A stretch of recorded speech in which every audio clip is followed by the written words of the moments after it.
Hey, morning, Brian. I'm going to show you a quick rundown on water absorption of different types of insulation. Here's expanded polystyrene, like the type that the data sheet that you showed me this morning was. You see how it's got all these little beads. This is like what your styrofoam cup or quote styrofoam cup or cooler would look like. It's got these little bead pellets that are all stuck together. This is our extruded polystyrene. This is styrofoam. You can't really take little chunks like that off. And then I'll also throw in mineral wool just for kicks and giggles. All right, so I've got some blue dyed water, little syringe, and I've got our foams or insulation types. And we'll start with the expanded polystyrene. I'm gonna get a syringe full here. And then you see what I'm doing, I can just stick the top in here and push moisture in and through. And if you see up top, especially here, there's water coming out through different areas than when where the initial point is of insertion. I'm gonna add a little bit more water to here, if it'll let me. You see that's absorbing all that water and leaking it out on the bottom, and some of it's still stuck inside. What's happening there is that the water is finding all the little gaps in this insulation and going there. You can see a lot of saturation up top here, and it's coming out the sides and the bottom, and so this insulation is getting full of water. What happens when this insulation is full of water is that A, it's not insulating very well, and B, it has a potential to fall apart because that water is going to freeze and thaw and freeze and thaw, and eventually it's going to break this stuff apart.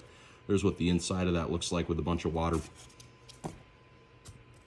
Extruded polystyrene, styrofoam. So one problem that we have with this test is that you can't really stick the syringe in here very well. So just to be fair to our extruded friend or our expanded friends, I've got a pencil with which I will poke a hole where we can put the water. So it's just a pencil hole. Same syringe, same water. I'm going to try to get this to absorb in here.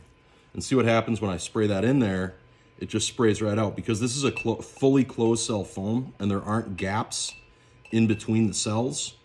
There's no water that can get in there. It can't infiltrate the cell structure of the extruded polystyrene versus the expanded polystyrene. And then, like I said, just for kicks and giggles, we're gonna soak this mineral fiber. They say it's what they call it, hydrophobic, which means that it resists water. But obviously, if you spray water in here, it's going to absorb a bit.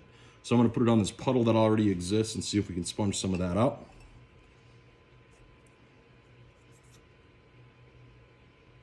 And I'm going to pool some water in there. You see, it's not spraying back up. It's just going right in there. This thing's getting real saturated right now. It's getting nice and heavy. You know, let's just drip some on and see what happens. If you can see, this is absorbing all of that moisture. Anyway, that's my quick rundown for the morning. If you need any more assistance in getting that high 60 job to go our way, I'm here for you. Thanks.